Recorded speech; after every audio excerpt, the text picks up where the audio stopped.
Another hot day at the circuit Marco Simoncelli in Misano. 16 turns, around 4 kilometres. This is the second of 2 races for the GT4 European Series. A packed grid of cars, 45 cars going out to play around these tight twists. And the heat haze just suggesting it's warm, and there's the proof of it. Nearly 30 degrees air temperature. Track temperature staying level with that, but we've seen it rising far higher. We've had air temperatures of 35 degrees here on Friday. It is a hot environment, and that's before you get aboard a car which you will share for 1 hour of race action around the twists and turns. And the previous race, a Lamborghini Super Trofeo Europe, had more than enough action between turns 1 and 2 on the opening lap. We're hoping that we have a clearer run for the GT4 runners, but certainly at every corner it is going to be very busy indeed. Cars looking ever smarter in this championship. The level of preparation just continues to climb. This was a disappointed duo yesterday, the Gus Bowers combination. Car number 10 for Racing Spirit of Le Mans. He shares with Konstantin Lachenauer. They started the season with 2 wins from 2. At Imola, a 4th and a 2nd with Paul Ricard. But let's go down to car 15, and it is Luc Ibanez, his teammate Enzo Giulia, will be starting for pole. But let's hear from Luc with Gemma. Now this is exactly where you want to be on the grid, looking down to an empty racetrack in front of you into turn 1. Yeah, it looks good. Same than yesterday, we managed to do the 2 pole positions. Really happy with the team, with Mercedes, with all in general. All looks good at the moment. Just that we won it. We had a really good punch for the championship, and now let's see, and I suppose we can win this race. The temperature is slowly going up. I say slowly, it's actually rapidly going up, and there's not much wind here today. It feels very close in the air. How are your tyres going to cope? Yesterday I need to save the tires because I did 5 laps, and then I thought, whoa, I don't have tires, and whoa, it's super hot. It's difficult to manage to find out the race, but today we need to improve more because you tell it's more hot. 10 minutes more, it's more hot. We managed to save more the tires because this track is so angry with all the tires. Let's see on the final of the race. We will indeed. Thank you. Have a great race. Thank you. Bye. Thank you, Gemma. Very interesting listening to Luc Ibanez. He's been driving these cars for several years and really has a handle. But if even he can't keep his tyres sweet, it shows how hard they have to fight to keep tyre life. One of the stars of yesterday's race was the V8 Racing Camaro. Kenny Heremans will start today. And that is a car. This is the only Camaro in the championship, which is a shame. It's nice to have something different. And he'll be sharing with Dante Rapanga, who did a fabulous job. And Kenny Heremans brought it home to a top position. But certainly, it's great to have that variety. They're starting 9th on the grid today. But yesterday, that came home in 2nd place overall. Oh, you can even see the heat coming off the cars. Drivers trying to stay cool on board. The fans can stay cool. They don't have to wear a race suit, and it's great to see so many people down taking a look at these cars. But down on the grid, you can just feel the heat as you see it radiating off the wall. Now, is this the Drago? This should be the Drago car. Yeah, that's a car that joined the championship. That's Gabriela Jilkova we see. So her teammate Robert Haub will be on board. And let's go down to the front end of the grid, to the outside of the front row, and hear from Romain Monti. He'll be alongside his teammate in the CMR Toyota that starts from 2nd. He's with Gemma. Romain, just a quick word before you head off now, and of course this is going to be a tough race. We know that tyres can be difficult. It's getting hotter every minute. Sure, but it's hot for each car. So we are starting front row. Let's hope for a good race. We know that the Mercedes is really strong on this track, so for us we maximize our performance getting this first row, and hopefully we won't have some issues during the race. We got many problems with the car since the beginning of the year, so we know that in terms of performance with Antoine and the team we are in there, but hopefully we cross the finger to have a good race. And how difficult is it here to keep the cars behind you? We are lacking a bit of engine, power. So in the straight, it's quite difficult for us. So hopefully with Enzo, we will have a good start. And the objective, the target, we have to have a gap before the straight. Yep. Because otherwise we will be not that good at the end of the straight. Huh? Have a great race. Thank you very much. Good to hear from Romain Monti, sharing the CMR Toyota Supra with Antoine Poty. Hot environment. Running the Silver Cup class, Owen Bastard will be starting 8th on the grid for Santilot Racing. You get to the tail end of the top 10, it's packed with Audis. The best Audi in terms of qualifying position, is in 6th place. That's the number 3 entry from Team Speedcar. As you can see, a great number of them there. And there's Erwan's car. Well, let's go down to car 10. It's the Aston Martin, which Gus Bowers will be starting. But let's hear from his teammate, Konstantin Lachenauer. And yesterday, they came away with no points. Will today be different? Klaus, hoping for a better race too today. Exactly, yeah. Yesterday, unfortunately, we had to retire the car. I mean, as championship leaders, obviously not great, but a huge thanks goes to the mechanics, got the car running today. Huge thanks also goes to Aston Martin for providing the parts. So just today, fully focused. We forget about yesterday. Today is a new day. And yeah, we need points. We'll do our best. And we know we've got the car to do so. So yeah, just excited to go. A serious job, but you're always smiling. Always smiling. Obviously, yesterday a bit less, that's for sure. But today is a new day. And yeah, just looking forward to it. Thank you very much. Have a great race. Thank you. So just waiting for that car to start. Gus Bowers on board, and that was Konstantin Lachenauer, the Swiss driver. All smiles down there with Gemma. So doors staying open as long as is possible. Antoine Potty is the driver on board. Sorry, Romain Monti is the driver on board. Antoine will take over the second part of the race. But running down the grid, there's the Mercedes in the background from NM Racing Team on pole position. A Toyota in second place. Great variety. Look across the car 44. It's a Porsche in third. And we just heard from the Aston Martin crew from Konstantin Lachenauer, who'll be starting fourth. So 4 different manufacturers in the top 4 positions, just showing the strength of GT4. And in that mix as well, of course, we've got Alpine, we've got the Audi we've seen, and others as well coming out to play in this championship. And while the cars are on the McLarens too, I can see one at the tail end of the grid. And while the cars are here this year, you can be sure there'll be a new host of GT4 cars in the years ahead. There's a constant evolution. But the driver with the best view is the driver Enzo Giuli, sitting on pole position, contemplating the run to the first corner. Of course, the formation lap still to go, and then the cars will come round 2 by 2 through that final corner through turn 16, and then Enzo will have the inside line to the first corner of the circuit. 1 and 2 very close together, and it is a pace of perpetual either near contact or sadly occasional contact down there, so the driver's having to be really careful through the first couple of corners. The race an hour long, the cockpit's very hot indeed. The circuit seems very narrow too at times. It's not necessarily narrow, it just feels a little bit, but maybe the constant twists and turns make it feel like that. But riding down the grid, look at the shapes, the colours of the cars as you go back. Oh yes, of course, BMWs as well, but they are not at the front end of the field at all. In fact, the best placed one of those is Berkay Bessler down in about 15th place on the grid. So BMWs once really starred in this series, but in GT4 terms, they're not finding themselves at the front end. As I said, it's Mercedes from Toyota, Porsche and Aston Martin in those first 4 positions. And of course, you have the 3 different classes in GT4 European Series. We've got the silver class. They normally take the top positions, but not always. We've got the Pro-Am class and the Am class. So there are battles within the overall battle that we have to keep an eye on. Top car in the Am class, by the way, is car number 69, a middle qualifying position on the grid. It's Team Full Motorsports Audi with Michael Blanchemin, who'll be watching on, and Christophe Hamon, who'll be taking the start. He was parked just alongside the Berkay Bessler BMW we just saw down in that middle order.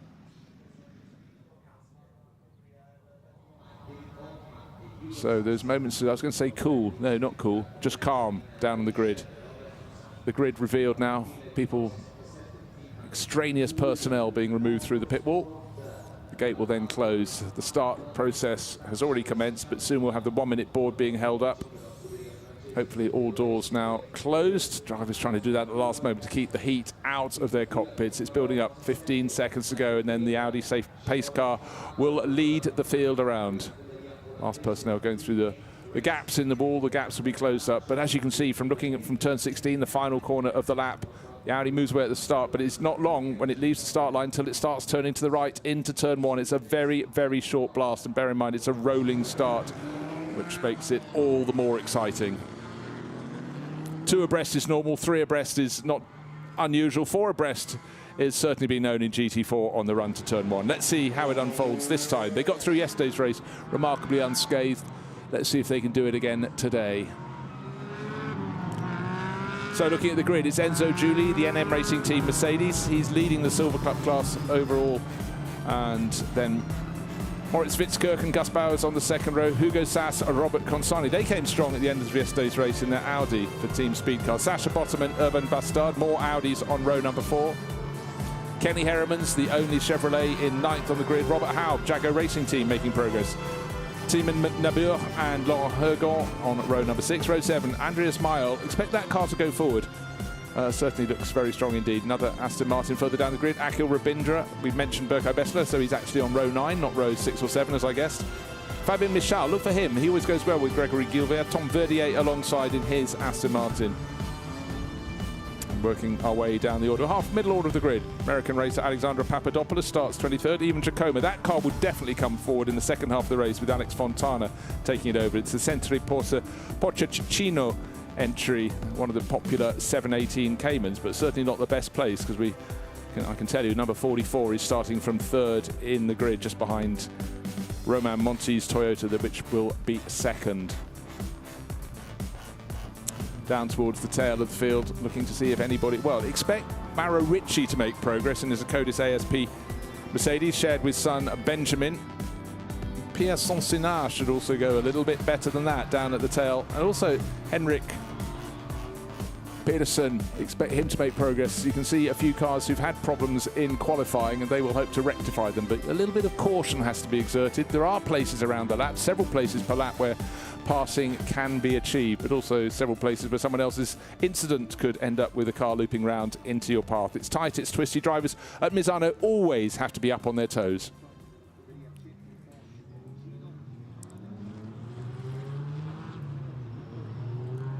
What I haven't mentioned particularly is the driver who's starting in 5th place, Hugo Sass, car number 24. That's from the Pro Sport Racing Team. It's a grey and orange and white Aston Martin, and got a retirement and a non-start in the opening rounds at Imola, but they came to Paul Ricard and won both races. Yesterday didn't go their way at all. Maybe they're finding their form in the heat of Misano, but we will have to wait and see.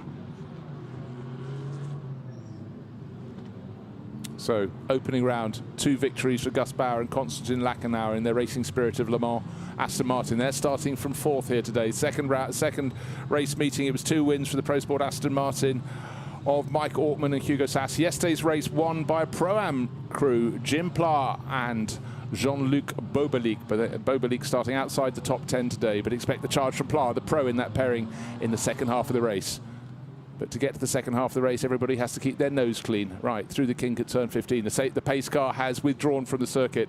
We have an hour of racing coming up in the GT4 European Series. Who's going to lead into the first corner? Will it be the Mercedes driver on pole position, Enzo Juli, or Romain Monti in the Toyota? Or some of those from behind? The light goes from red to green. It looks like a decent start from the pole man. Oh, a bit of a challenge coming from 3rd on the grid from Moritz Witzkirchen. He's trying to split the pair, and he does so. Gets into 2nd place, but he'll win the outside line for turn 2.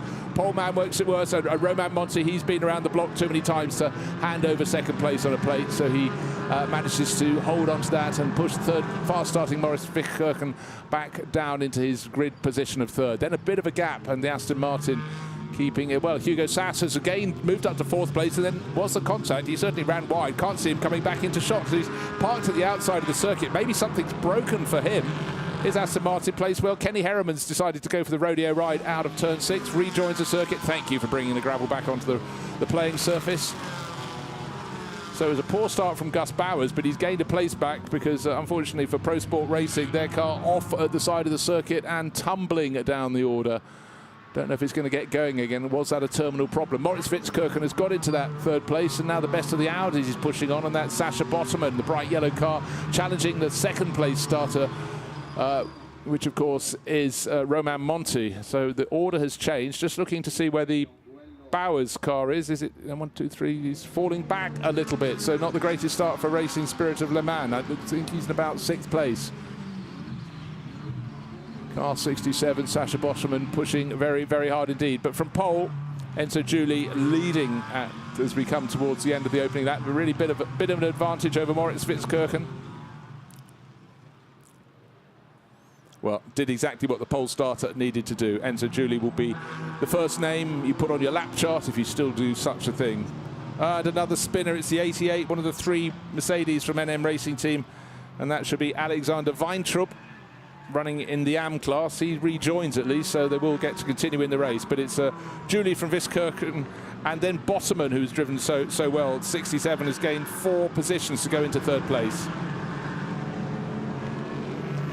Kenny Harriman's back on the circuit and showing great pace, having to make up the ground he lost with that moment running off the side of the circuit at turn number 6. And just to let you know, Romain Monti fell from 2nd to 4th and Gus Bowers from 4th down to 10th. And they're separated by Erwan Bastard. So the race settles down. Sasha Botterman's looking very busy, very quick indeed. He's running 3rd. Car number 67 for Team Full Motorsport, running that bright acid yellow livery. But the action is behind. Oh, Jean-Luc Beaubely getting shoved a little bit wide, losing ground out of turn 8. He's got the pink nose bottom splitter on his Mercedes. This was yesterday's race-winning car, showing his run with Jim Platt. Doesn't want to lose too many places. Jim can make up a few, but don't want to give him too big a task. Robert Consani has lost a bit of ground in that bright red Audi. He's fallen to 7th place overall. He'll be trying to fight back. He's just in behind Gus Bowers. I sense losing a little bit more ground as well. Robert Haub in his Mercedes. We saw his teammate Gabriela Julkova on the outside of the car. To start with, car number 5 tucked in behind. Little battle just at the tail of the top 10. That's Timon Nebur. But here's our race leader coming on to lap 3. His advantage was just under a second at the end of the opening lap. As we go, it's only just over a second, with Moritz Witzkirchen looking very handy in that Allied Racing Porsche in 2nd place. And Sasha Botterman's under 2/3 of a second down in 3rd place overall. Gus Bowers is not enjoying these opening laps. He started 4th, he fell to 6th, he's now fallen to 7th because Robert Consani has moved past in that number 3 Audi. So for a lot of drivers, it's been very, very temperature critical here at Misano. But as we heard, even the best have found their tyre performance drop-off has been huge. So maybe drivers with a little bit of caution now, maybe losing a little bit of ground will be sweeter later in the race. We've still got more than 55 minutes remaining.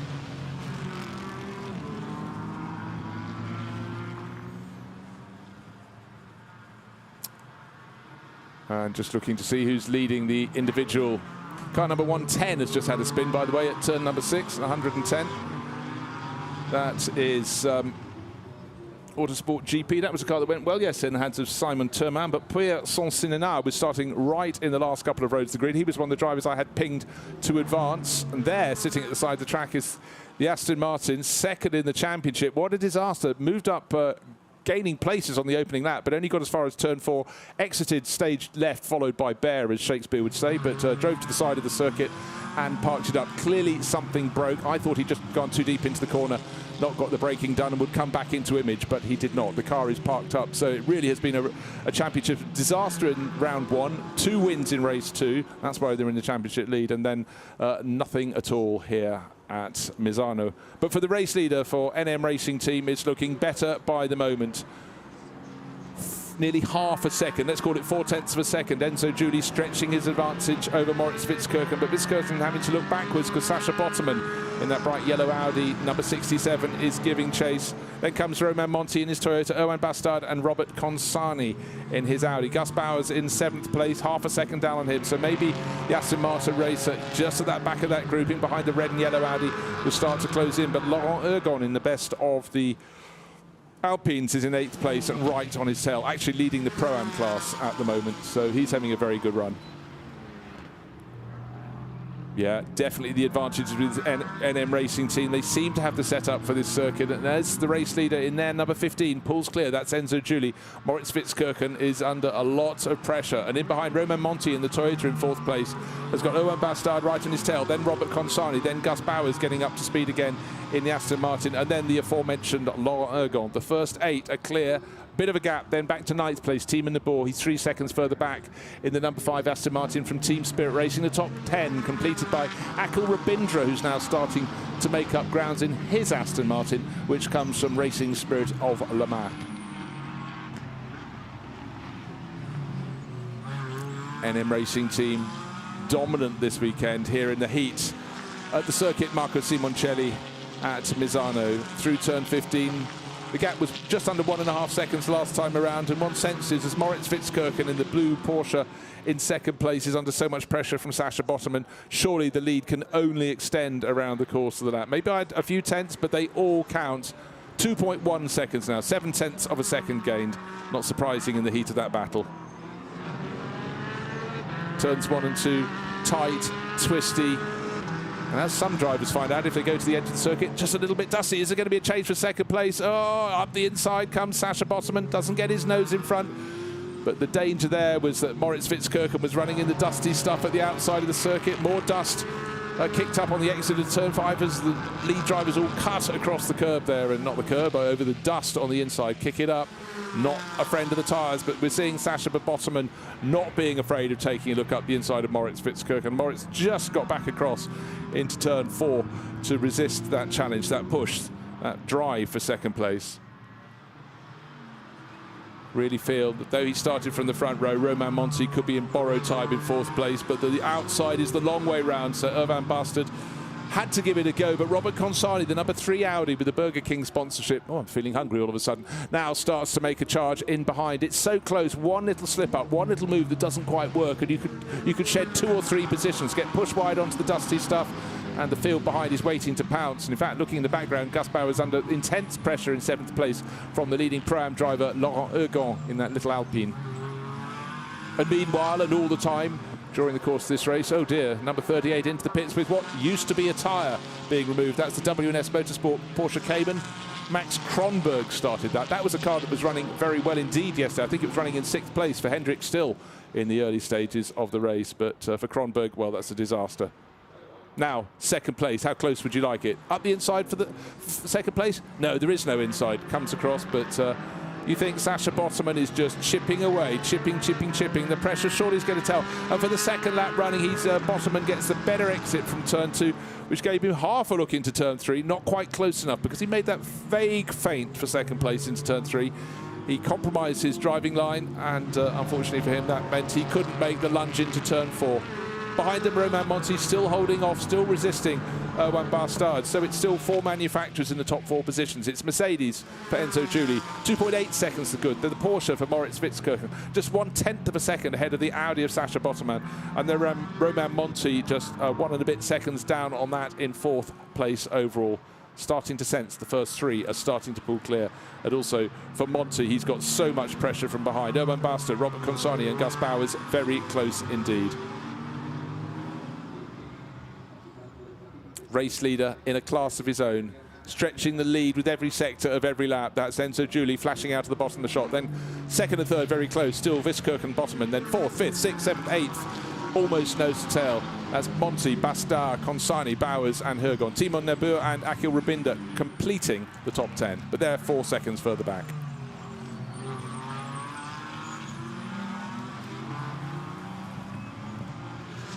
Now, who is working their tyres about the right amount and who's pushing too hard, trying to gain a position, working the tyres so hard in the heat at Misano. Yes, it gives you a possible gain now, but the team will pay for it later in the race. But the person who can put his car where he wants is Enzo Giuli, and his teammate, he's leading the race, his teammate Luki Beneb will be rubbing his hands. The advantage after 6 laps has gone out to 3.5 seconds. It's neat, it's tidy, he's not having to press too hard. Oh dear, the front washing away at turn 2 there for the Aston Martin driver Gus Bowers. He got it back into line, but the pressure from behind from Laurent Ergon, very hard indeed. Right, actually, let's look to the 3rd class, up to 13th place overall. Christophe Hamon having a very good run for Team Full Motorsport in one of their other Audis. He's sharing that with Michael Blanchemont. And then suddenly, surprisingly, I just looked down the order, and the best pace in the race in sector number 2 has just come from the McLaren that worked its way from way down the order into the top 10 yesterday, Tim Whale.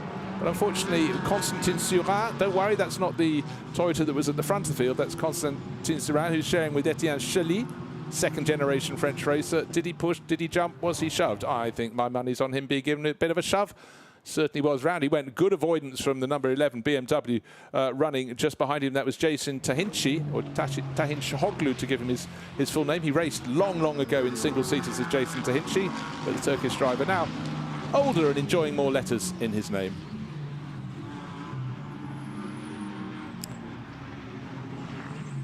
And suddenly the Aston Martin having had its moment. I think Urban Bastard has just lost, well, he's lost 2 positions. He's down behind Robert Consani and behind Gus Bowers.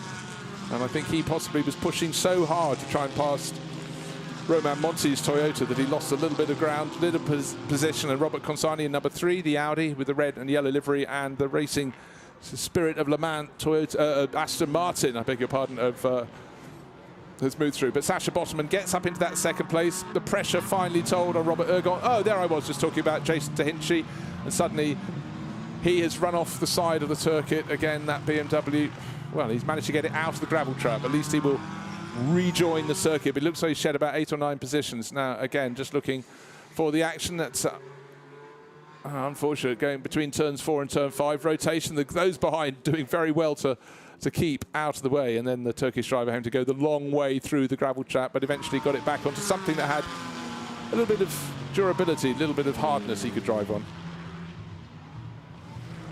A few drivers getting a little bit lurid there, and I think that was the 69 car. Just double checking, I think that was the class leader. Now, car 11 spun and rejoined at T14. That is what we've just seen. Enzo Giuli leading by, just get this, 4.2 seconds. He's making it look easy. Sasha Bottomman has just moved up into second place, but ahead of Maurice Witzkirch, and the pressure finally told. Then Romain Monti and Robert Consani and Gus Bowers completing the top 6 runners in this race. 5, 4, 3, we are being 2, counted 1. into Full course yellow now. Course yellow. So clearly something needs clearing up. So our race leader, of course, everyone has to drop to minimum pace. The McLaren of Tim Whale does not look in the state it could be. He set some really remarkable best middle sector times of the lap, but at turn 1 in an unusual position. That is the point where you should be turning to the right. His car is with front end damage facing the corner, so good to see Tim is out, but that car is in a dangerous position and will need to be cleared. The Greystone GT McLaren really getting up to speed, so Adam Carroll will not get to take that over in the second half of the race. That needs to be moved, but clearly there has been contact down there. Can't tell from the telltale skid marks because those have been accrued over time over the painted verge. And, well, it does appear there was contact with the pit wall, certainly for Allied Racing's Porsche that was tucked in behind. That there may well have been contact. I wouldn't like to declare there was. Andrea Mael was just running in behind. A car that's actually had some good results this year with Vincent Adronico. That was running at the top end of the field yesterday. But those 2 blue cars together, and suddenly the McLaren heading towards the pit wall, hit the very, very end of the concrete wall, the start of the metal barriers. You can see the mark on the wall there, just with the marshal behind it. But that would be a big, scary moment for Tim Whale. So out of the race, but pleasingly out of the car under his own steam. But that McLaren has definitely, the 570S, seen better days. And any time a car hits the pit wall is a scary, scary time. It was just about the point they should have been considering braking, but clearly some contact there. Can't really call that incident, but with the debris in the track, the drivers coming through.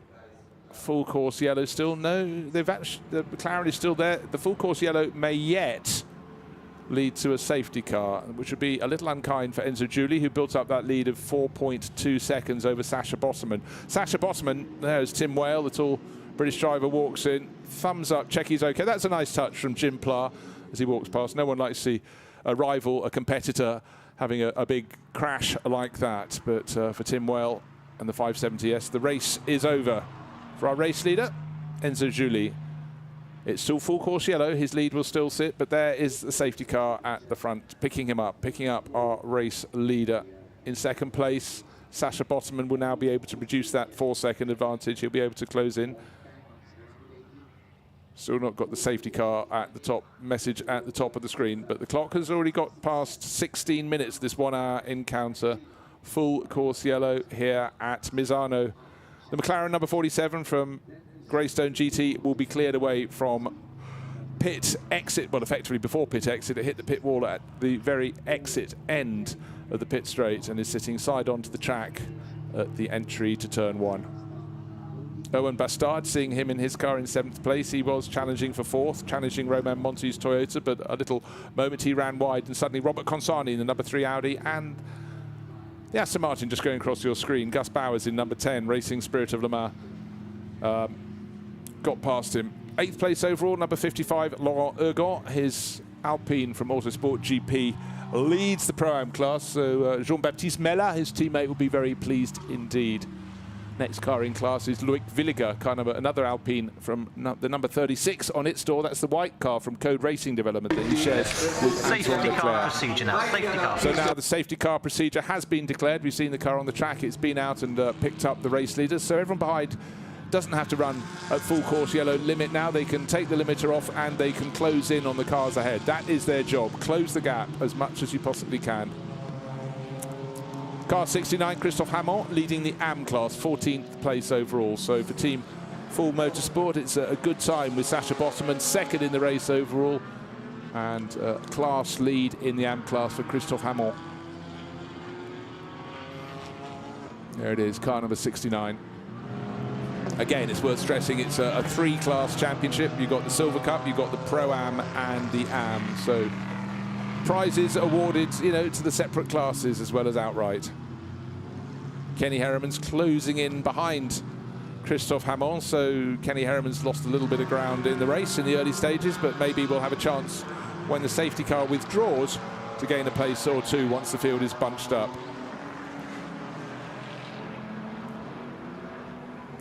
Right, what I'm just hearing is that Tim Whale, in the McLaren that's ended up against the wall, he felt he'd completed an overtake manoeuvre ahead, one presumes, of Andreas Meyer in Safety car will be in this lap. Porsche from Allied Racing team, and then there was contact from behind, so he'd moved past. I can't judge and apportion any blame. I have no desire to do so, but it's good to see that Tim's okay, but his McLaren most certainly not. He certainly was going very well at that point in the race.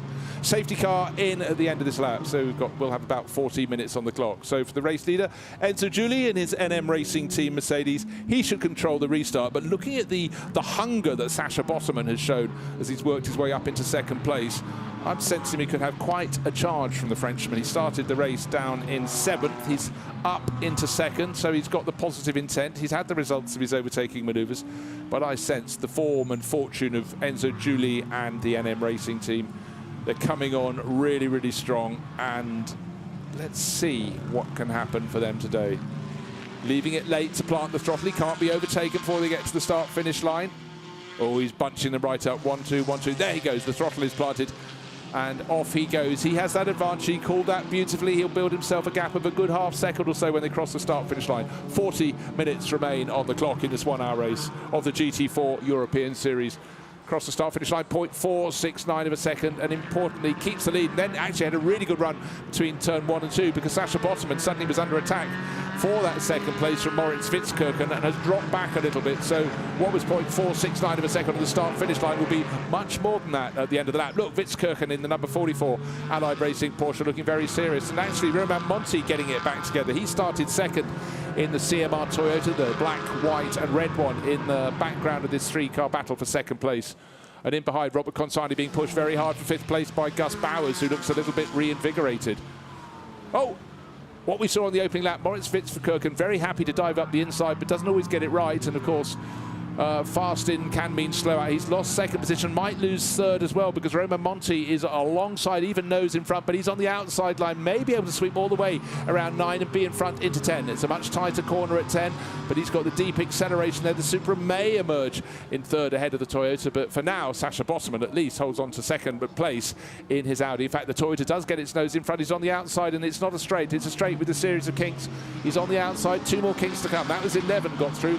Can Monti brave it out the outside into 12? Yes, but he's going to find himself possibly pushed wide out of 13. That's where cars run wide. Gus Bowers goes wide behind him, but he holds on to that 4th place, but doesn't take 3rd. That was quite brave from Moritz Witzkirchen up the inside.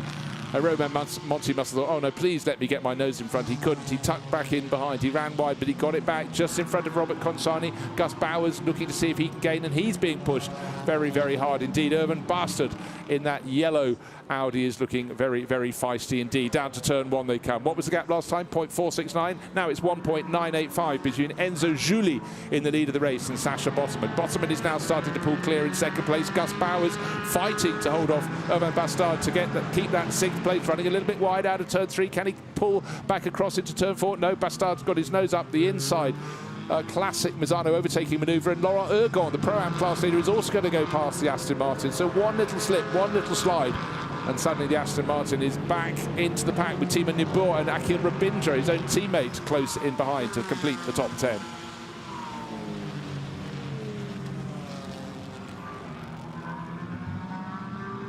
But it's a repeat of the opening stage of the race before that safety car period. Enzo Juli has this under control. He just banged in the fastest first sector at all of anybody in this race. He was just under 2 seconds clear on the start-finish line. Sasha Botterman doing his best in second place as those behind continue to fight. Moritz Fitzkirchen running slightly wide coming out of turn 10. He's got Romain Monti tucked in behind, and then tiny, oh, can't even see Robert Consani. Yes, we can. He went one way, went the other, tried to go up the inside of the Toyota into turn 11, the fast kink, and eventually just had to back out a little bit. I thought, oh, Moritz Fitzkirchen getting the tail of his Porsche very, very twitchy indeed as he went through the fastest of those kinks, turn 13, then had to gather it together to slow down for turn 14, just got it back in line. But certainly Romain Monti is thinking, aha, there's possibly a little gap in your armour. I may be able to pick you off next time around. Great racing in GT4 European Series. Top 6 pulling clear, sorry, top 7 running down to Urban Bastard. So Gus Bowers has moved back up a place. No, he's gone back down. Sorry, he's into 7th, 8th. In fact, Gus Bowers is now down to 9th place because Timo Nibur has also demoted him. So it's been really quite a lot of change for Bowers and Lachenauer. They pulled off yesterday. They were the championship leaders, and their car today is not going as they would like it in the huge temperatures here at Misano. But it must be said, it's about keeping your tyre life good for an entirety of an hour. All well and good pushing very hard early on, but it can have consequences later in the race. You may gain a position, but you may find it a whole lot harder to hang on to that later in the race if you shot your tyres, if you push too hard too soon. But for Enzo Juli leading this race, 2.8 seconds clear at the end of lap number 12, pulling clear with every single lap. The first sector of this lap alone is NM Racing Team Mercedes, which just must be so well balanced, so sweet on its rubber, has gained another half second. That's in the as he pulls onto the back straight out of turn 10. That lead over Sasha Botterman's bright yellow and green Audi is stretching all the time. Botterman now safe in second place. Moritz Fitzkirchen. I really fancy Robert Consani for moving through. He's in 5th. He's just moved up into 4th past Romain Monti. Monti will try and get his nose up the inside into turn 12, but that would be a corner of high consequence if there was any contact. I think there possibly was a bit of contact into turn 13, but now Romain Monti thinks, you know what, I'm not bending the front end of my car. I'll back out. I'll accept 5th for now. But oh, what's happening? I'm being challenged for 5th because Urban Bastard in bright yellow Audi is all over his tail now. Pit window about to open in 30 seconds time. It runs between 35 and 25 minutes in this race. Replacement drivers, the number 2 drivers waiting to take over. Saw Jim Pla ready to take over in his Pro-Am lineup with takeover from the boss man, Jean-Luc Bobelic.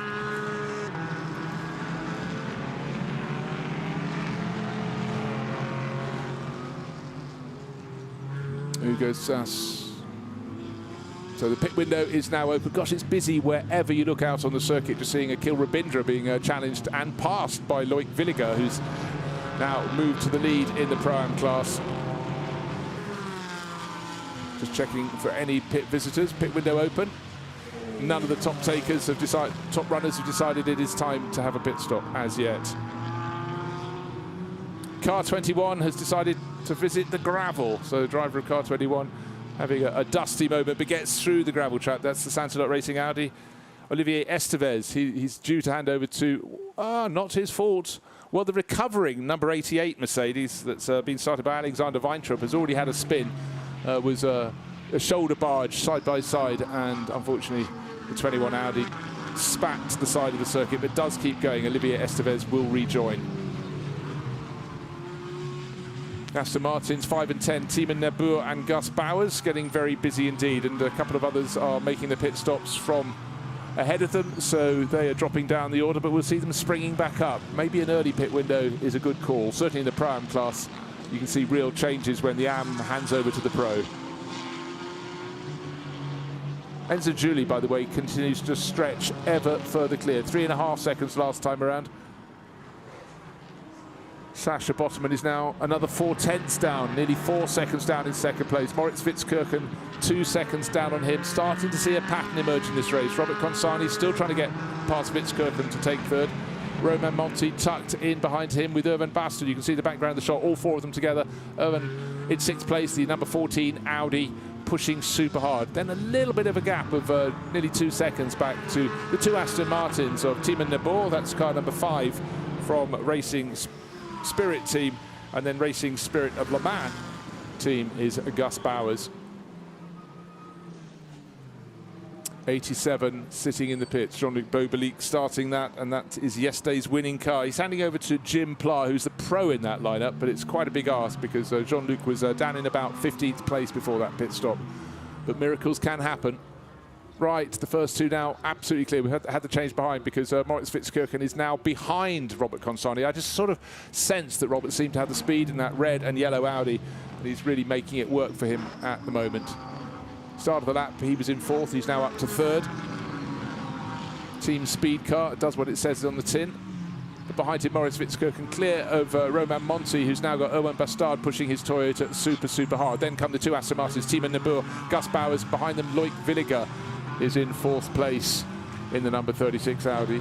Cars rumbling past my commentary box from pit exit, going back out onto circuit. It's a real case. Oh gosh, the number 66 Toyota getting a little bit loose into turn 16 there. So certainly for a lot of the runners now, their tyres have seen better days. They've got to last the full hour, so more than half the race remains.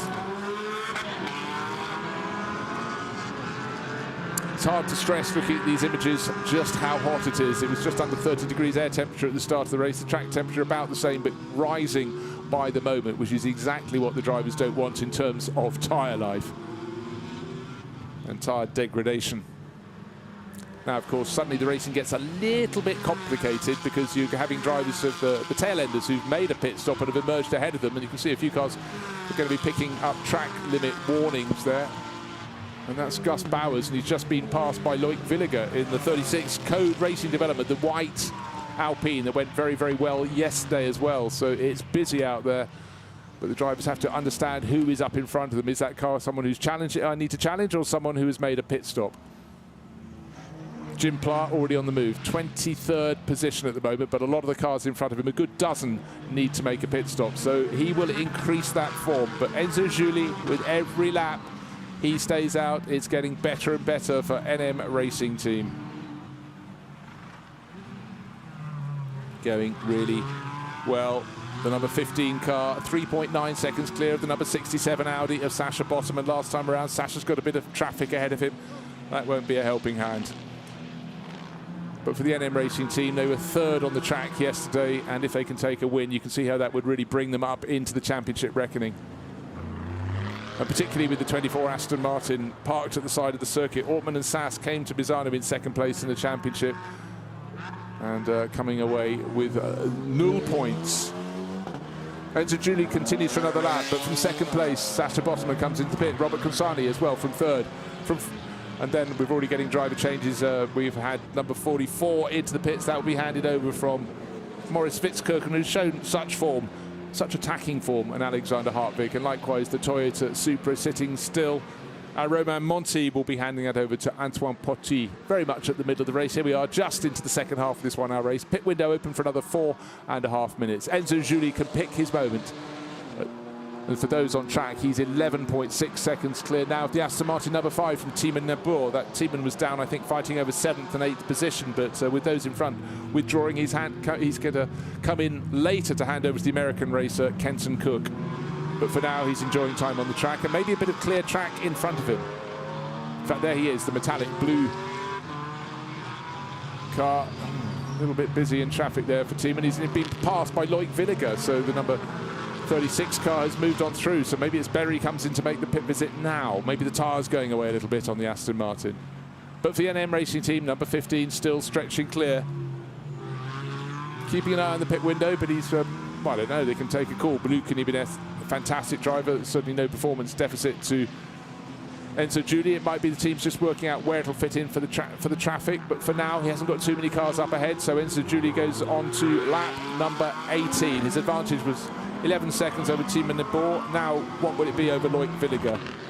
Well, we can't tell because Loic has dived into 2nd place, into the pits. Tiemann Nebor has gone in from 3rd place to the pits. So, pretty much alone of the front runners Enzo Giuli is still out there, but he's led from pole position. Things have been under control. He lost a 4 and a bit second advantage when the safety car was called out. But as soon as it started again, he stretched his advantage. And for teammate Luc Ibanez, he'll be watching on, he'll be pleased, he'll be happy with the pace. Lights are flashing, doesn't want to lose any time running through the kink at turn 7 down to turn 8. He's got the pace, just needs a little bit of caution around the back markers. Fastest lap of the race, by the way, is set by a driver down in 19th place. That might be unusual, but it's a driver who's made a pit stop, or his car has made a pit stop, and it's Jim Pla who's taken over for Jean-Luc Bobelic in yesterday's winning combination. And his best lap of the race is at least half a second faster than the best of the rest. Half a second faster than the best lap so far from Enzo Giuli, our dominant race leader. So certainly Jim Pla at that pace will be able to start picking off the cars ahead of him. He's got 27 minutes remaining in this race to do so. Getting in the top 10 is a possibility. Getting on the top step of the podium like he did yesterday, I think, is an impossibility. Possible versus impossible. Bit of debris lying in the middle of the track on the start-finish straight. You can just see it, Robert Consani going past it. So a lot of drivers coming wide out of turn 16, coming back on the circuit, having to be aware of that. But luckily, actually, the natural line is not to be in the middle of the circuit at that point. You're coming from a driver's right and moving across. But here comes our race leader, Enzo Giuli, into the pits with about 5 other drivers behind him who do need to make a pit stop. And then post-pit stops, we'll get to see their order, but I'd be very, very surprised if anybody, unless it's a very slow pit stop from the NM Racing team. Giuli out, Luc Ibanez clambers on board into the hot office for the next 25 minutes or so.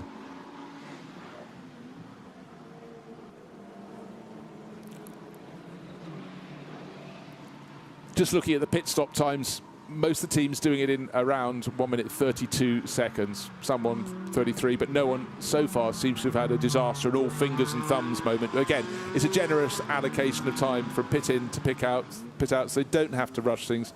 It's a safety thing. It's fair if it's across all the teams. There's a minimum time. You cannot go below it. Well, you can, but then you get punished. And then suddenly a car we saw in trouble early in the race has just set the fastest middle sector of anyone. That's Pierre Saint-Sinana. I think that one actually already had a pit stop, but waiting for the final cars. Pit window is about to close in 35 seconds. Once they come back on the track, we will see where things are. But remember, the number 67 Audi was in second place, and that has made its pit stop, and it's been handed over from Sasha Botterman to Marc Lopez. Lopez already up to full speed, and we're going to see where the NM Racing team Mercedes comes back out onto the circuit. It's handed over to Luc Ibanez, and that is back into the lead of the race. Time in their pit stop, 1 minute 31.9 seconds. Waiting for the flash of yellow and green. There is the second place runner, Marc Lopez. So again, that's a very tidy lead to defend. 25 minutes remaining in this race. Luc Ibanez, he should be able to bring it home from here. But will that lead stay as large as it is? Will we have another safety car period? That, of course, is what nullifies your lead. You'll still keep your position, but your advantage, your time advantage, will be cut away.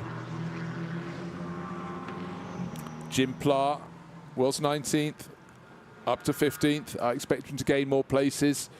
How good was his lap? Well, he's lapping in the 1 minute 43. Yeah, no, he's sort of on the pace, but I think he needs no traffic in front of him. He's going to have to pick them off as he finds them. But for now, the job has been done by the NM Racing team. Luc Ibanez leading this race, and comfortably. But next time around, the timing screens will all be settled down on the realistic positions in this race.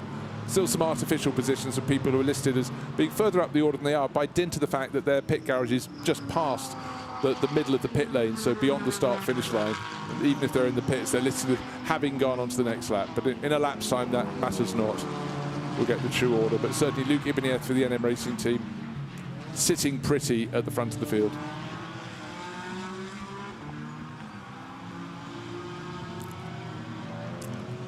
The two racing Spirit of Le Mans Aston Martins, they've made their pit stop, so Gus Bowers has handed to Konstantin Lachenauer in the number 10 entry.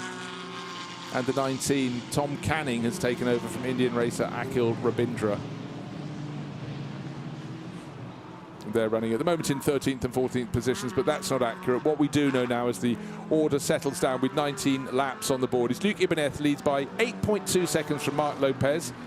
And that came in from second, emerged in second. Car 44, the Allied Racing Porsche, has gone from third to third. Alexander Hartwig taking over, and Antoine Potti emerges in fourth place in the car that was fourth place before the pit stops, the number 66 CMR Toyota. Then Antoine Leclerc leads the, this is a very, very good run from the Code Racing Development, number 36 Alpine. It leads the Pro-Am class in fifth place overall, just ahead of Will Burns, who is in, I think, still maybe a slightly artificial position, or has he? No, he's gone very, very well. The number 12 BMW. They were nowhere on the grid, but Will Burns certainly knows how to pedal a BMW M4. He took over from Berkay Besler.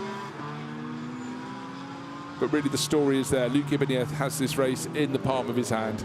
Jim Plar's got up with those Racing Spirit of Le Mans Aston Martin, so he's going to be at the tail of the top 10. In fact, I think he just moved past Konstantin Lacher now. He's got Tom Canning to pick off, but he's into the top 10, so he's been gaining positions hand over fist. He's got 22 minutes remaining.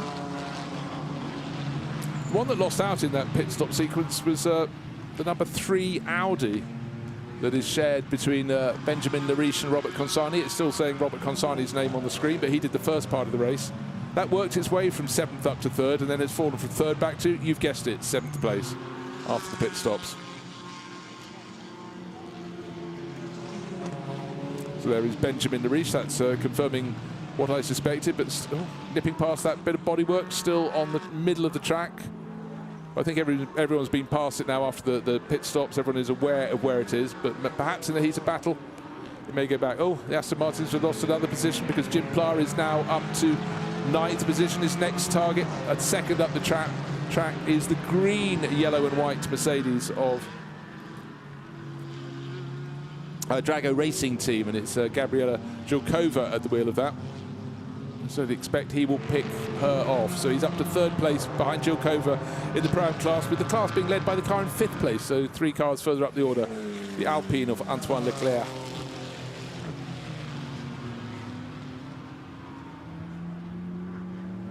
Well, Berkay Besler and Will Burns,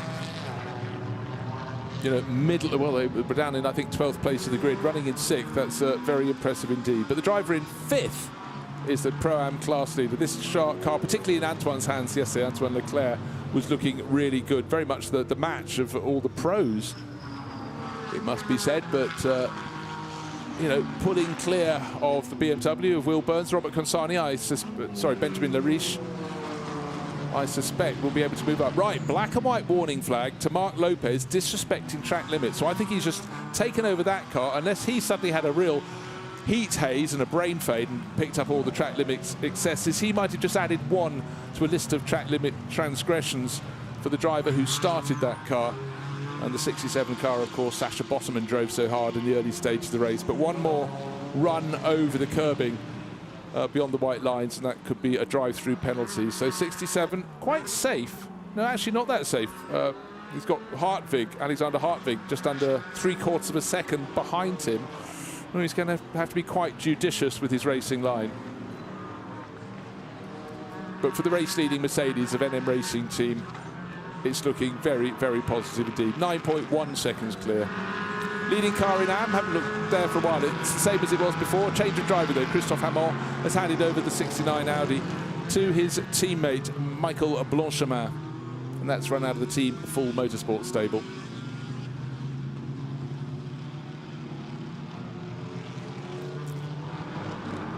Yeah, it's interesting. The BMW Will Burns is looking more and more settled as the race goes on, and starting to find its ultimate form. But at the moment can't do anything about the pace of the Alpine in front of it. Change for second position. Alexander Hartwig has moved past Marc Lopez. The Toyota, the Porsche, the blue nose has gone ahead of the yellow and green Audi. But Lopez would have had the message as well: I cannot transgress, I cannot afford to run wide, because one more slip, track limits excess, and I will pick up a drive-through penalty. So he's got to last nearly 20 minutes like that. Oh, little mistake from Alexander Hartwig there. But didn't go crazy, didn't plant the throttle too soon. He felt it just running a little wide and came off a tiny bit, let the car tuck back in again. Another lap about to go on the board. That'll be 22 laps completed. Of course, they've already been completed by, as they sweep onto the start-finish straight, they might just, if they look forward, have seen the race leader, Luke Ibanez, turning into turn 1. So his advantage, I'm just waiting to see, nearly 11 seconds, 10.7 seconds. That is tidy with 18 minutes remaining.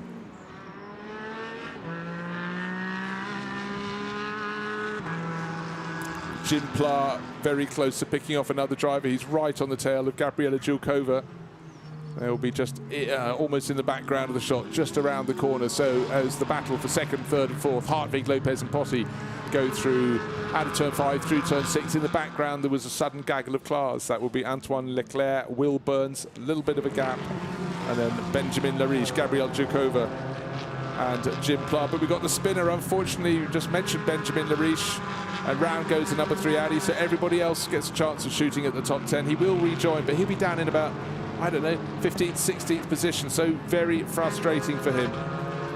He was fighting very hard with Will Burns. He was half a second down on the BMW when they crossed the start-finish line, but clearly the handling no longer there, and the tail of the car coming around on him on the exit of turn number 5.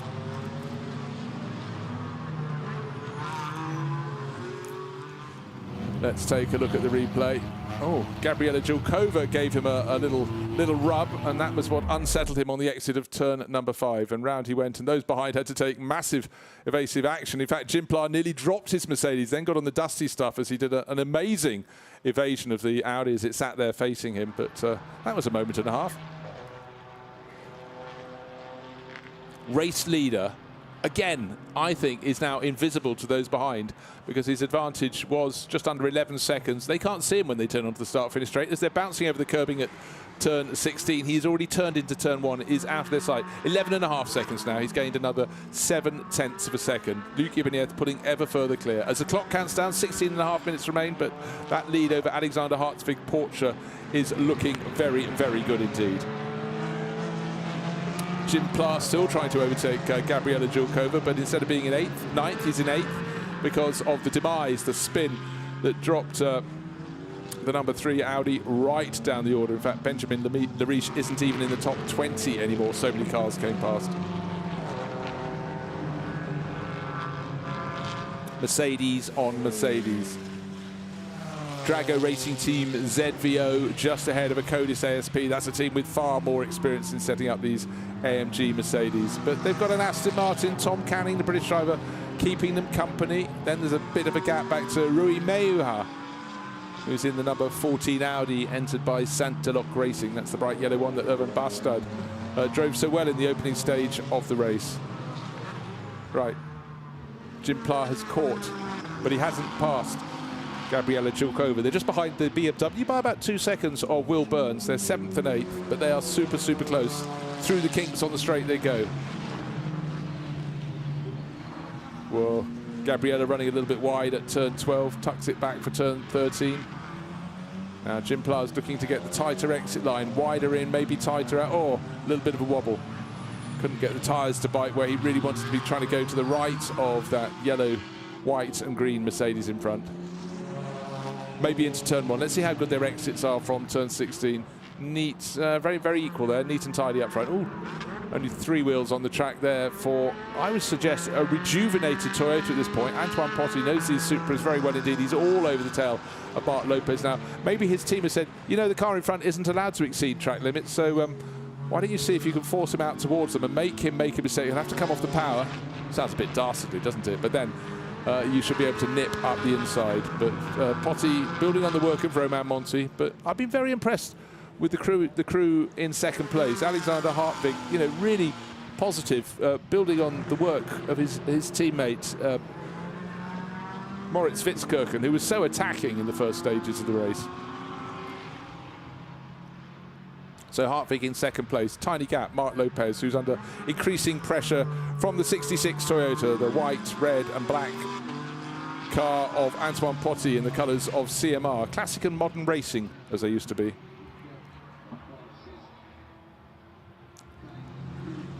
Oh dear, Greystone GT, they've had one of their cars out. Tim Whale ending up striking the pit wall, and Alain Valente is now limping home. Can't see what the problem is, but there seems to be bodywork rub, or was he just going slowly and that was kicking up dust No, that front left corner is definitely tyre rubbing on body.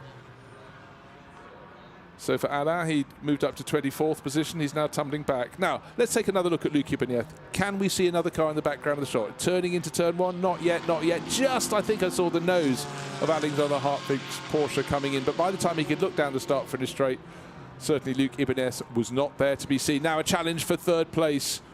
Marc Lopez working very hard to hold on. He takes the deeper line into turn one, clatters the curb on the inside, a little bit unsettled, just about gets into turn two, but his exit won't be as strong. This is the chance for Potti. Better exit, better speed. You can see he's closing in through the sweep of turn three. No, not quite close enough to make a move into turn four, but certainly that is good news for the driver of the second place Porsche. That takes the pressure off him a bit, and then simply no cornering at all by Marc Lopez and Antoine Potti between turns 4 and 5. That's unusual.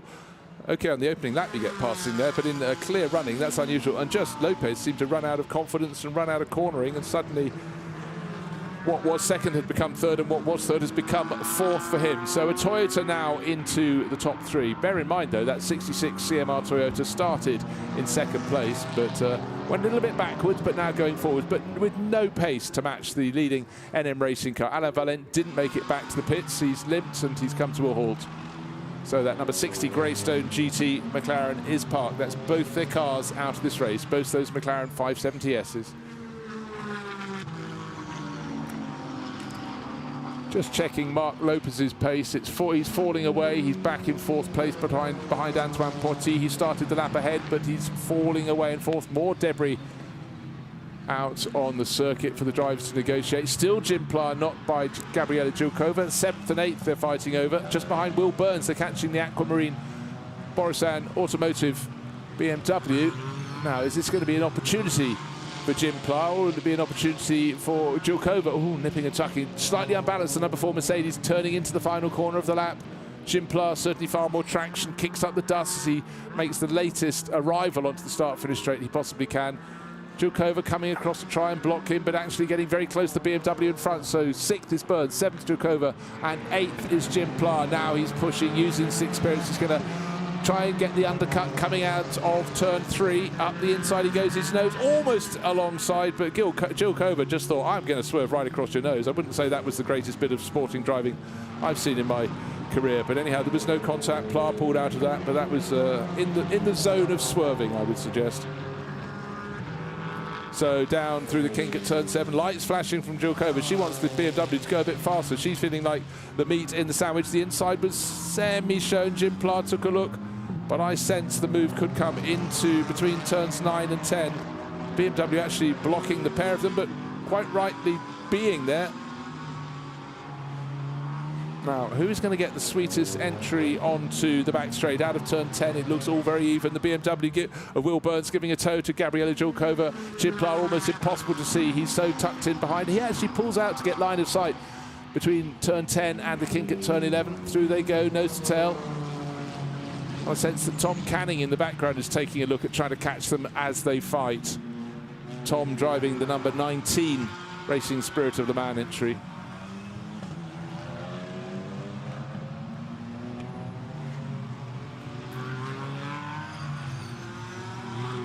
And in among all of that, the Konstantin Lachenauer Gus Bauer's car has tumbled down the order, just trying to pick out what happened to that. Not so long ago, it was still in that overall reckoning.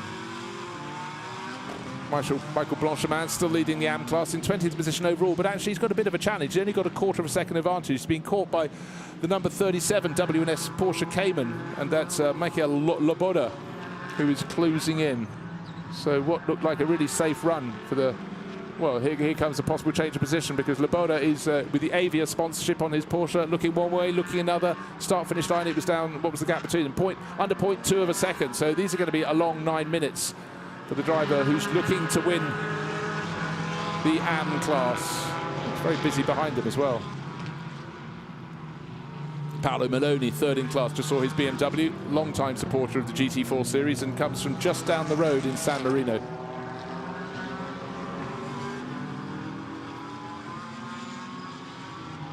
Oh, Jim Pla's looking for different options in this battle for 8th place. I thought he'd do well to get up into the top 10. He's done that in 8th, but he's really having to work so hard to try and topple Gabriela Julkova, who's making life very, very difficult for him indeed.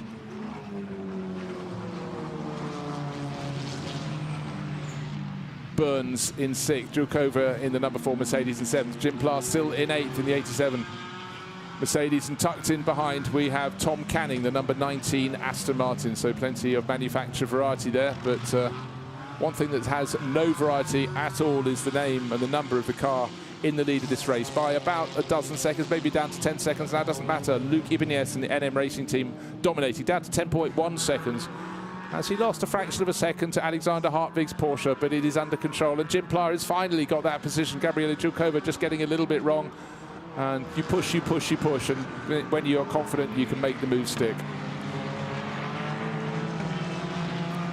So not only is Jim Pla now up to 7th place overall, having passed Gabriela Julkova, but he's up to 2nd place in Pro-Am. And his next target is Antoine Leclerc, but he's got to find about 2 seconds to see if he can get up to tackle that. But first he's got to try and get past Will Burns, and you have to say the intent is clearly there. Jim Pla, having been frustrated, he's got his headlights are flashing. Means nothing, just means I want to come past. And does it mean the driver has to let him through? Absolutely not. So Will Burns holding on to that 6th place, but Jim Pla pushing super hard. Now he's reinvigorated, having got past Gabriela Julkova. Tom Canning at the back of that pack in his Aston Martin.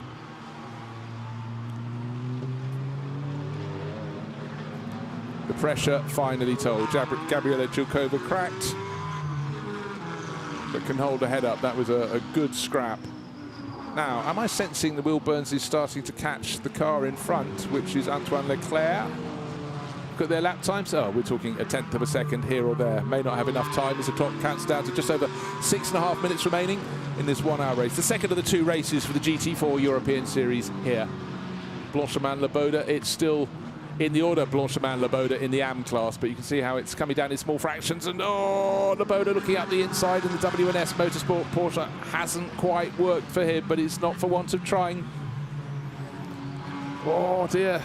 And here comes a fly in the ointment. Look for the 4th car in that pack. It's got number 3 on its red flag. Oh, and then we've had a spin. Oh, the car that led the class forever has gone around. Oh dear, Michael Blanchemin, the pressure really told there. Gets back going, would have lost about 5 or 6 positions, but with the clock, with just 6 minutes left, I was about to say their battle could be interrupted by the number 3 Audi working its way through after its earlier moment. But here, was there a push, was there a shove? No, the Audi just looking a little bit unsettled through turn 13, into 14 he went. Oh, there was a bit of a push, I beg the pardon. So that will be investigated, I'm sure. When the car is turning, it's unweighted, it's unsettled, and the smallest of pushes can result in a rotation. So for now, the class lead in the hands of Michael Laboda.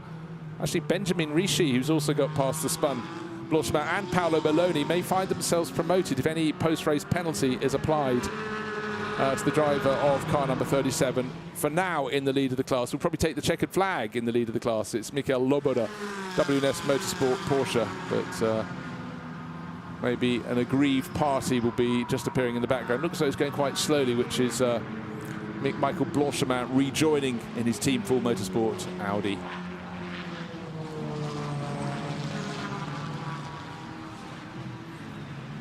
Jim Pla looking at him again. He's up into 7th, having passed Gabriela Julkova. Just trying to unsettle Will Burns, but the British driver keeps it all square in the BMW. Certainly finding form that the BMW M4s and Borissan Automotive have not found on this track until today. Maybe the slightly cooler conditions have helped, but look, up the inside at turn 15. Well, that was a well-worked move there, and Gabriela Julkova's trying to go up the inside of the pair of them, or at least the BMW, so little unseating there, triggered by Jim Pla. He will move up to 6th place overall. Julkova will find herself on the outside line turning into turn 1, and Tom Canning fancying a look. And then there's another car coming into the mix. It's Vincent Andronico. He's caught them. He was running in 4th place yesterday. You can still see the body repairs on that number 22 Porsche. Wow, he's come from absolutely nowhere, and as they fought, he's closed in bit by bit, and now he's just got life in his tyres, and certainly, wow, suddenly very positive. And he's moved past number 19 as well. So Tom Canning has been passed by Andronico. He moves up to 9th place overall. And Andronico, on that last lap, he was lapping a second faster, even the race leader, and he set the fastest middle sector of anybody. That is a real case of keeping the tyres sweet. Andronico looking up the inside into turn 8 may have deposed Will Burns as well. And for Jim Pla, what's his next target? But he's got to find 3 and a bit seconds in 3 and a bit minutes. He's unlikely to wrest 5th place from Antoine Leclerc. So Leclerc 5th place leading Pro-Am, 6th place now Jim Pla, 2nd in Pro-Am. And bear in mind that Jim and his teammate Jean-Luc Bobelic took maximum points in Pro-Am yesterday and won the race outright.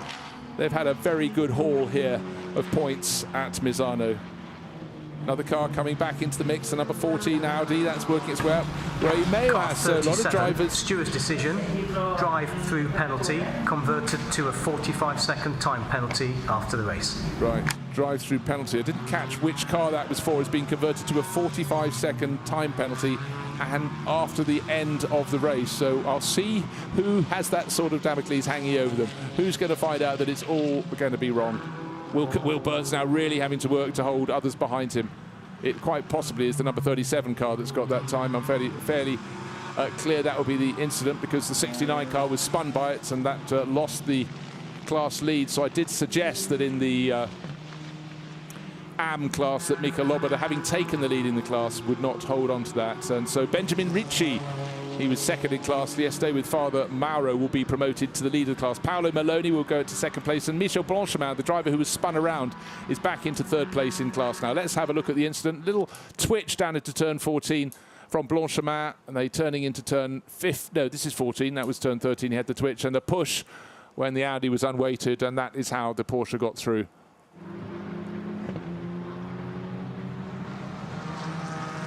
The gap between 1st and 2nd continues to fall into the final 2 minutes of the race. Luc Ibanez can pace it home, used his tyres very well. It was nearly 11 seconds. It then became, there we are, confirmation. It is the car 37, the WNS Motorsport Porsche that leads the AM class. He will lose that because he's got 45 seconds added to his time at the end of the race. So I don't think he intended to do what he did. He just tagged the rear end, but it was his responsibility not to hit the car in front. The car in front was Michel Blanchemin, who had been leading the AM class. The spin put him down the order. And actually, it's quite fitting that Blanchemin's managed to get himself back into a helpful helping of points. Benjamin Ricci, 2nd in class, will become the class leader once that 45-second margin is applied. Yeah, Luc Ibanez complete the point. Cruising to the flag. 10 seconds lead, became 8, becomes 6.3 seconds over Alexander Hartwig in the Allied Racing number 44 Porsche.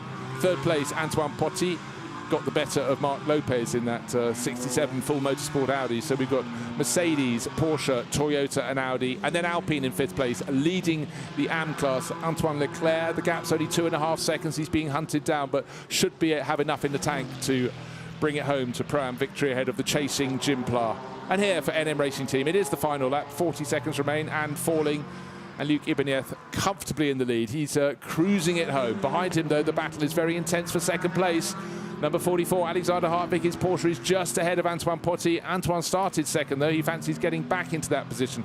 In fact, the top 3 cars on the grid are running in the order 1, 3 and 2 from their starting positions. But Potti may yet get back into the 2nd place from which his teammate Romain Monti started the race. But this is his final chance. He's halfway around the final lap. Will he be close enough? Will he find a gap? Can the number 44 Porsche driver, Alexander Hartwig, get it turned into that tight turn 14? Through the kinks they go. 13 to 14 goes our race leader, Luc Ibanez. He's got this one in the bag. Oh yeah, the Porsche's got enough of an advantage. Obviously very sleek in a straight line down the straight. And the final opportunity for Antoine Potti, well, that might have been it there at turn 14. Maybe he can take a dive into 15 or 16, the final 2 corners, but I somewhat doubt it. But backing it off, heading to victory. Job very well done indeed for Luc Ibanez, building on Enzo Giuli's job, who qualified on pole and led the first half of the race. Hartwig just holds on to 2nd place. 3rd place will be Antoine Potti. 4th, number 67, the Audi of Marc Lopez. And then the Pro-Am battle, well, it came down to under a second, I would suggest. In 5th and 6th overall, it was Antoine Leclerc, 1.2 seconds clear of Jim Pla, who raced and chased. Gabriele Gilkova, 3rd in class, rounding out a really good race for them. Then Vincent Andronico up to 8th place. Overall, 4th in class. That was a fabulous finish to the race for him. Came from nowhere, getting ahead of Will Burns in 9th place and Tom Canning's Aston Martin in 10th. So lots of change, but at the front end of the field, it was an easy run for the NM Racing Team. A masterclass for Enzo Giuli, who started, and Luc Ibanez, who brought it home. In the Pro-Am class, let's just reiterate, Antoine Leclerc just in his Alpine just held off the charging Jimplar Mercedes, and then Gabriela Zhukova in her Mercedes coming home third place in class. In the AM, it was Michel Loboda who took victory, but he has a 45-second time penalty, so instead he will fall right down the order, and victory will instead go to Benjamin Ricci and his father Mauro. Paolo Maloney will take second in class, raced here for so long, just up from his home. And right at the end of the race, unfortunately for Michel Blanchemin, the driver who was spun out of it, the number 88 NM Racing team that had their own spin in the hands of Alexander Weintraub, Stanislav Safronov brought that home and took the third place in class. So lots of chopping and changing, but absolutely no debate about who won this race. It was Luc Ibanez building on the work of Enzo Giuli.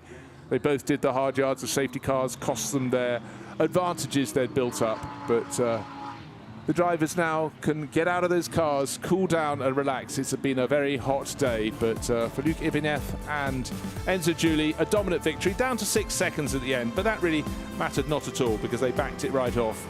Alexander Hartwig and Moritz Witzkirchen both showed real appetite for a fight. And Antoine Potti and Romain Monti there or thereabouts, but they held on to third place. Sasha Botterman drove brilliantly in the first half of the race, but teammate Marc Lopez couldn't keep it up, but he just held on to fourth place ahead of the leading Pro-Am crew, Antoine Leclerc and Loic Williger in their Alpine, with Jimplar coming up from the middle order, having taken over from Jean-Luc Bobelic. A few more laps he might have got them, but Gabriela Zhukova and Robert Haub in another Mercedes, that's from the Drago team, coming third in the Pro-Am class in 7th place overall. Some great racing out there, but the masterclass was provided by NM Racing Team with their Mercedes. It's 2 wins for Mercedes here. Yesterday it was Jimplar and Jean-Luc Bobelic. Today, Luc Ibanez and his teammate Enzo Giuli, who did such a good job starting this race from pole position. Top finisher in the AM class, Benjamin Ricci. Now the penalty has been applied to the number 37 Porsche. Benjamin Ricci, Mauro Ricci, first in class, 4 seconds clear of the BMW crew of Paolo Maloney and Massimiliano Trisoldi, longtime teammates. And then Stanislav Safronov in his Mercedes and Alexandra Weintraub bringing up the rear in class in terms of the podium. Handful of non-finishers and one non-starter, unfortunately, but a few of the championship challengers unfortunately falling in that race. The number 10 Aston Martin, Konstantin Lachenauer and Gus Bowers, and before them on the opening lap of the race, the number 24 Aston Martin from Pro Sport Racing of Mike Ortman and Hugo Sass. But for Luc Ibanez, still wearing his helmet, and Enzo Giuli, who's had a chance to cool down a little bit, that was a dominant performance.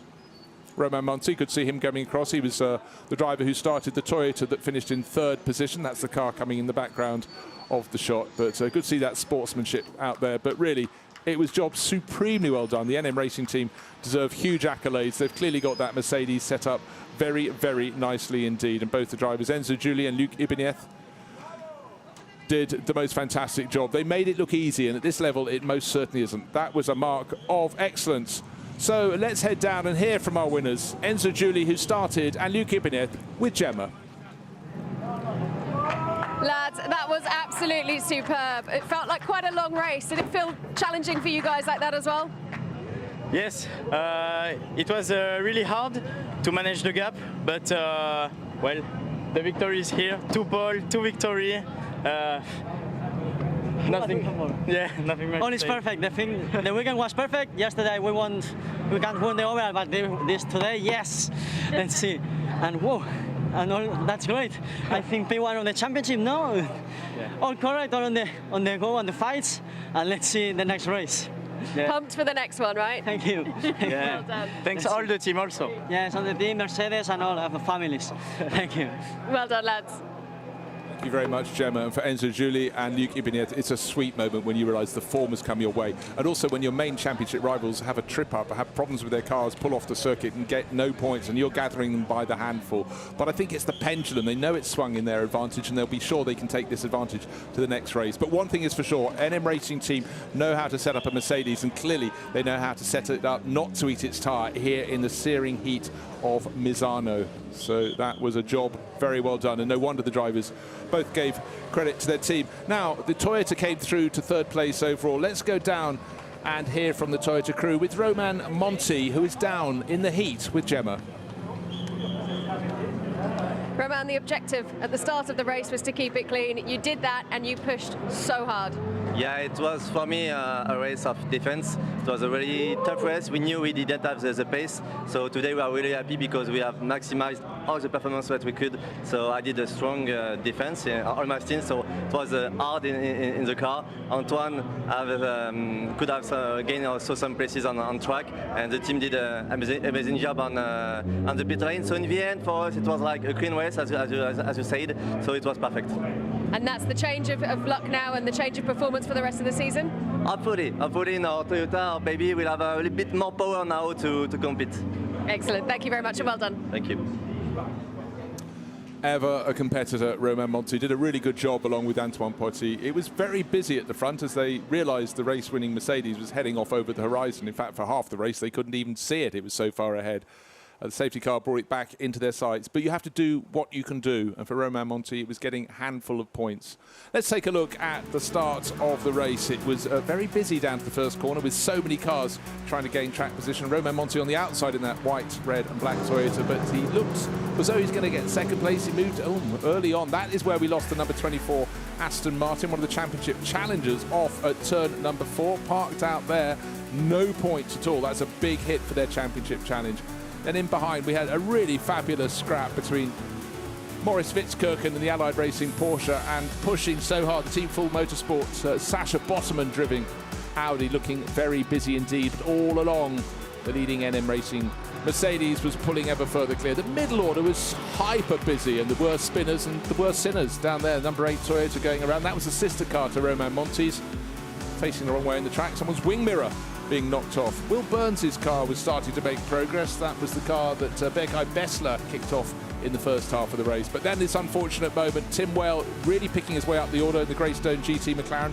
Maybe contact from behind, put him into the very end of the pit wall. More contact, but with sort of less serious consequences there. And then came the pit stops. It was diving in. Brilliant run in the early stage of the race for Robert Consani. His red Audi coming into the background. He got it up to third place, but neat and tidy, a good time advantage for the NM Racing team. Enzo Juli handing over to Luc Ibanez, and it was back out onto the circuit. The 69 Audi had a really good run for Team Full Motorsport, leading the AM class until that very moment, when unfortunately a clatter from the back and Michael Loboda spun it around. Would go on to take victory in class, but then Loboda had that taken away with 45 seconds added at the end of the race. Jim Pla working his way up the order, just getting to the head of that battle. He was chasing after this car to try and win Pro-Am, but the 36 Alpine was very sweet for Code Racing Development, and Antoine Leclerc brought that through to victory in the Pro-Am class. But almost in a race of its own, the NM Racing team Mercedes backed off and still won by nearly 7 seconds. Job really well done by the crew.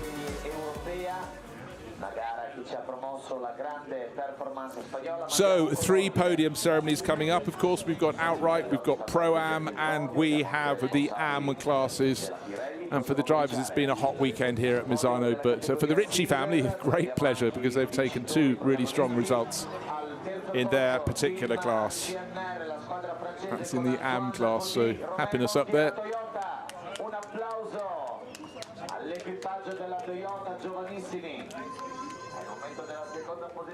So Romain Monti and Antoine Potti up onto the 3rd step on the podium. 3rd place for them in their CMR Toyota. 2nd in the race, 2nd outright, the 44 crew. Allied Racing's Alexander Hartwig and Moritz Fitzkirchen, young drivers with great promise. And they showed real racing intent. If there was half a gap, they had a sniff, they had a look. Sometimes they took it, sometimes they didn't. But for these two, Luc Ibanez, who's leading out, what a great result for him, and for Enzo Juli onto the top step of the podium. A clear dominant win here at Misano for the NM Racing Team Mercedes crew.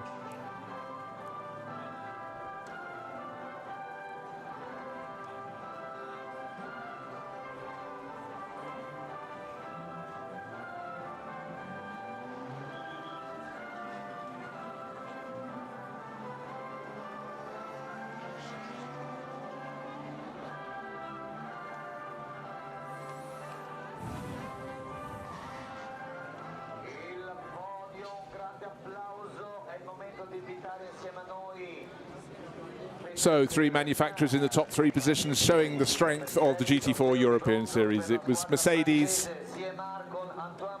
Toyota in 3rd, and between them in 2nd place, Porsche. Peter Koren, Pirelli Racing Engineer, presents the trophies to the 3rd place crew for CMR. Toyota. Great looking trophies with the outline of the circuit and the Italian flag thereupon. I think we're going to hear quite a lot more of Maurice Witzkirchen and Alexander Hartwig. They have got a definite appetite for the fight. Young guns in the championship. And for Lucky Benyeth and NM Racing Team and his new teammate Enzo Juli, it's looking good. For Neil Montserrat's team, you can see the pleasure up there on the top step of the podium. So the team trophy for the winners, the driver's trophy as well, presented from Pirelli. Their first win of the championship, but I think we'll see many more. That is a team that's now on top of their car. They've had 2 pole positions and then the wins here.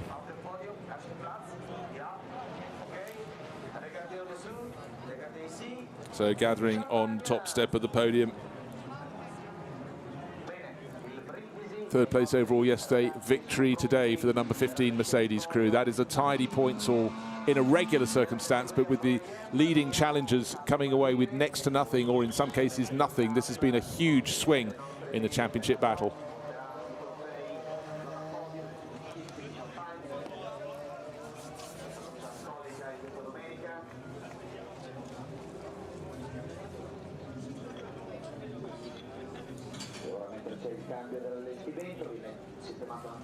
So waiting for 2 more podium ceremonies for the European GT4 European Series. The next one's up onto the 3 steps on the podium, on the pit balcony, or the balcony looking over the pit lane, will be the Pro-Am runners.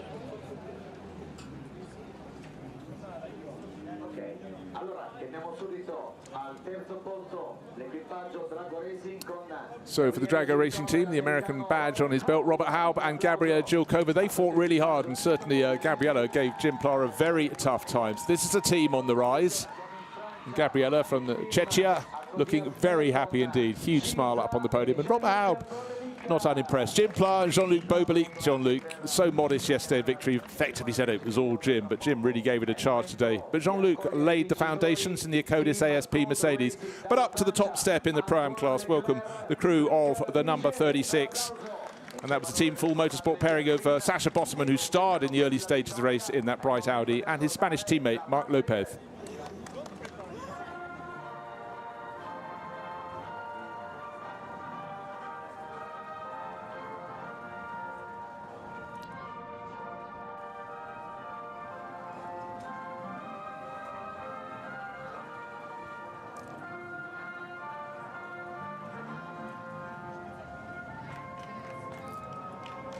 So as the Marseillaise rings out, victory in the Pro-Am class, very, very well received for the crew from the 36 team, and that was a job well done. That's it from us from Misano. It's been hot, it's been fun, the race has been fantastic. Do join the GT4 European Series next time out. It's goodbye from me, Bruce Jones.